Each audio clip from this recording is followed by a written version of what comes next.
ব্রাহ্মণবাড়িয়ায় প্রয়াত সাংবাদিক আশিকের স্মরণে দোয়া ও মিলাদ মাহফিল অনুষ্ঠিত। দেখছেন ডিজিটাল ব্রাহ্মণবাড়িয়া.com। আমরা স্বাধীনতা ও উন্নয়নে বিশ্বাসী। ব্রাহ্মণবাড়িয়া বাতিঘরের অন্যতম সদস্য ও ঢাকা থেকে প্রকাশিত দৈনিক পর্যবেক্ষণের জেলা প্রতিনিধি প্রয়াত সাংবাদিক আশিকুল ইসলাম আশিকের স্মরণে দোয়া ও মিলাদ মাহফিল অনুষ্ঠিত হয়েছে। শুক্রবার ৯ জানুয়ারি বাদ জুম্মা ব্রাহ্মণবাড়িয়া শহরের পূর্ব মেড্ডা এলাকায় অবস্থিত হজরত ওমর ইবনুল খাত্তাব রাদিয়াল্লাহু মাদ্রাসায় এই দোয়া ও মিলাদ মাহফিলের আয়োজন করা হয়। কুয়েত প্রবাসী আশিকের বাবা আশরাফুদ্দিনের দিক নির্দেশনায় এবং ব্রাহ্মণবাড়িয়া বাতিঘরের প্রতিষ্ঠাতা ও চেয়ারম্যান ইঞ্জিনিয়ার আজহারউদ্দিনের তত্ত্বাবধানে মিলাদ ও দোয়া মাহফিলটি সম্পন্ন হয়।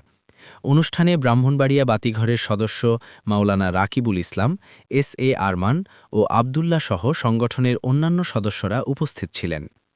দোয়া ও মোনাজাত পরিচালনা করেন মাদ্রাসার প্রতিষ্ঠাতা ও মুহতামিম মাওলানা আব্দুল বোরহান উদ্দিন আল মাতিন। এ সময় প্রয়াত সাংবাদিক আশিকুল ইসলাম আশিকের বিদেহী আত্মার মাগফিরত কামনা করা হয়।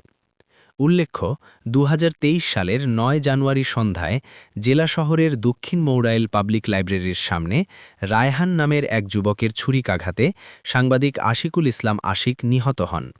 তিনি জেলা শহরের মেড্ডা এলাকার কুয়েত প্রবাসী আশরাফুদ্দিনের ছেলে। সাংবাদিক আশিকুল ইসলাম আশিক দৈনিক পর্যবেক্ষণের ব্রাহ্মণবাড়িয়া জেলা প্রতিনিধি হিসাবে দায়িত্ব পালন করছিলেন। পাশাপাশি তিনি ব্রাহ্মণবাড়িয়ার একমাত্র বেওয়ারিশ লাশ দাফন ও অজ্ঞাত রোগীদের চিকিৎসা সেবায় নিয়োজিত মানবিক সংগঠন ব্রাহ্মণবাড়িয়া বাতিঘরের একজন সক্রিয় সদস্য ছিলেন। মৃত্যুর আগ পর্যন্ত আশিকুল ইসলাম আশিক শতাধিক বেওয়ারিশ লাশ দাফনে গুরুত্বপূর্ণ ভূমিকা রাখেন, যা তাকে সমাজসেবায় এক অনন্য উদাহরণ হিসাবে প্রতিষ্ঠিত করেছে।